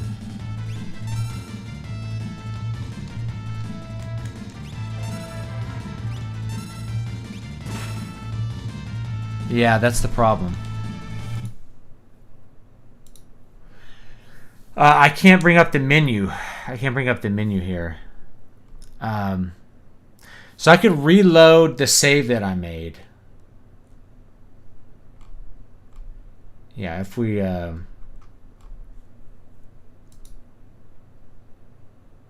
reset it.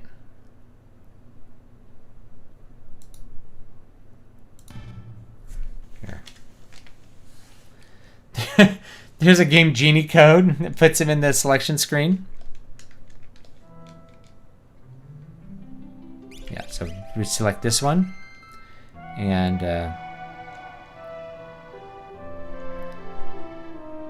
we just have to do this stuff again, which is not that big a deal.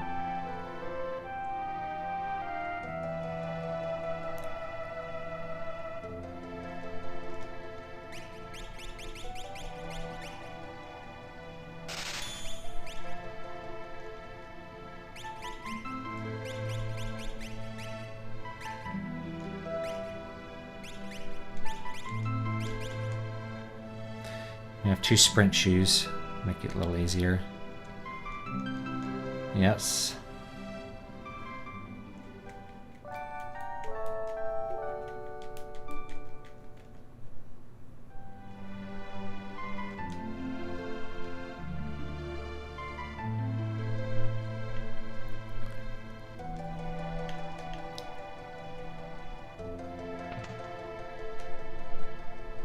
Talk to him. I think I went through here, got everything here. Okay. We're gonna decline him. So let's do this config.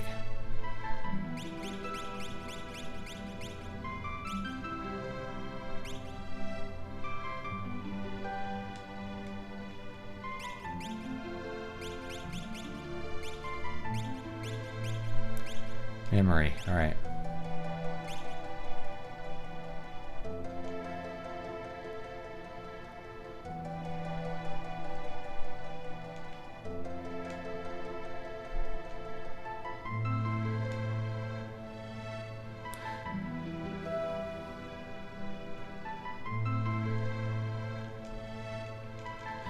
All right.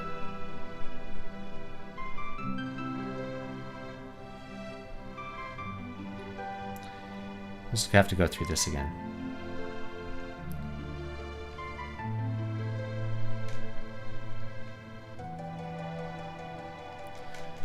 Alright, go through all this.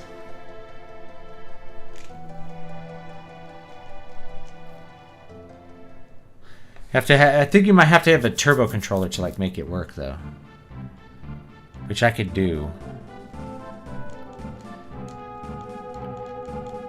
Create a macro that just spams the letter A. But like, I think it's kind of cheese to just level up a bunch, but it might be cool to just...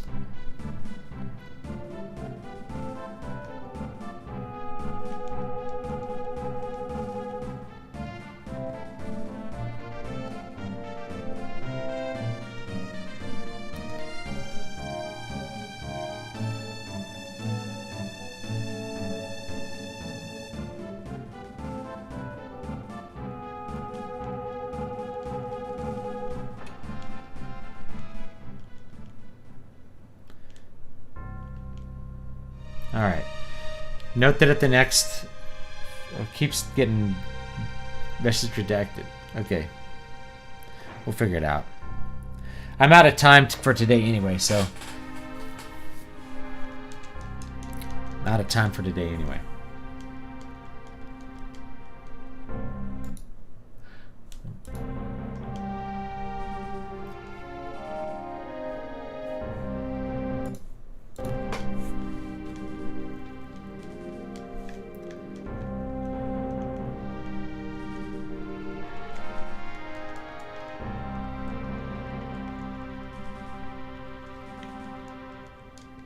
Choose up at the first fork after the save point to enter the loop. Okay.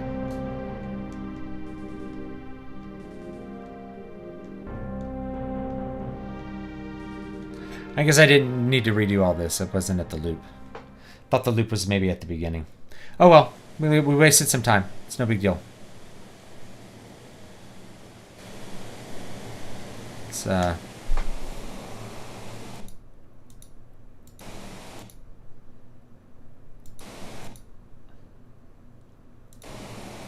Ooh, okay. Hop aboard the raft, yes.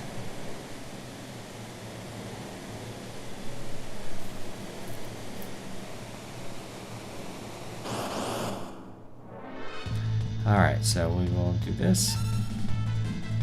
Fight. Fight. Health. Tools, auto crossbow. See if we can just spam A this way. Or maybe even hold it down.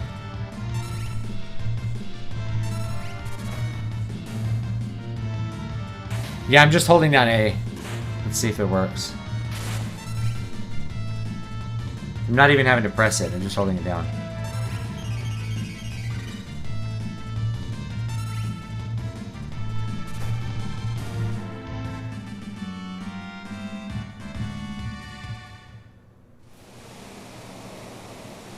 Guess we'll go left.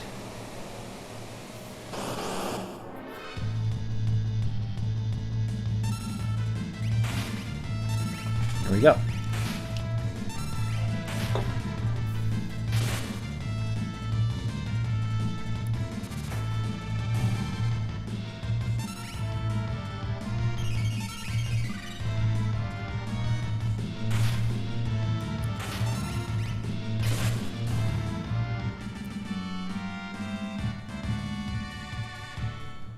Yeah, I'm just holding down A. Alright, well thanks for these tips, because this is pretty easy here.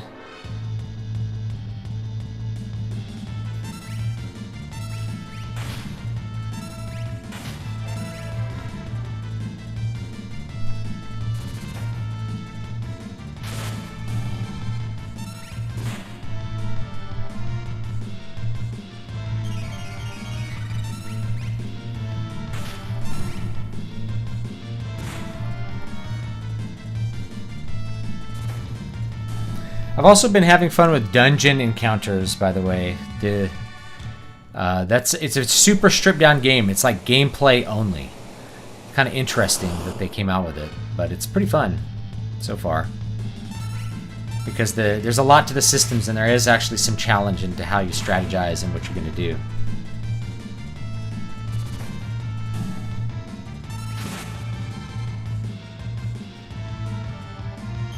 This is why God invented duct tape. Hallowed be his name.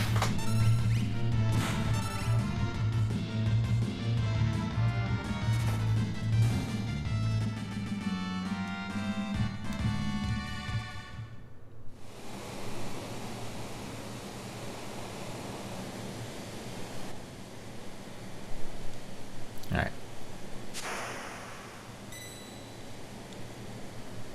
Save. Save it down there. And that's it. Okay. AVGN used a wrench to grind. Oh yeah, you just put it on the button here, and then that works. All right, guys, I'm gonna call it for today because it's 3 o'clock. I got to make that video on Dune. I may chop up the video from this and do that. Dungeons Encounters is fun. I streamed it the other night. I might stream it again sometime. It's pretty stripped down. The graphics are pretty basic, but they're there. It's more like a tabletop dungeon crawler than, or like an old computer dungeon crawler than like a newer game. But it's only, I think I paid $20 for it. So definitely the price to me is okay for the engaging amount of gameplay that's there. It's interesting that they came out with that. I was really surprised that they came out with a game that was that stripped down. It's almost like an indie game. Indie games, you can get this kind of stripped down gameplay, but it's from Square, so I don't know. Anyway, guys, I am probably going to head out here. I got to get some other work done, and I really appreciate everybody hanging out. I really appreciate the tips, because now I have the Genji glove, and I can like spam up some levels a little bit if I want to, which is good. So I do appreciate it. I hope you guys will have a great day and great rest of your weekend. I don't know if there's anything else too much going on other than, I don't know, I might be leaving California here. So I know someone else that like lived in town that watched the show and was like, yeah, I moved out of California. It's like, okay. I don't know a single person that's not in my extended family that's not like, I've left or I want to leave. Not one. All the family that I have other than my mom has left the state. Which was only just a couple cousins and stuff. So anyway, don't forget to put Bannon in the back row. Good idea. Thank you. All right. I appreciate the tips, and I'll see you guys next time.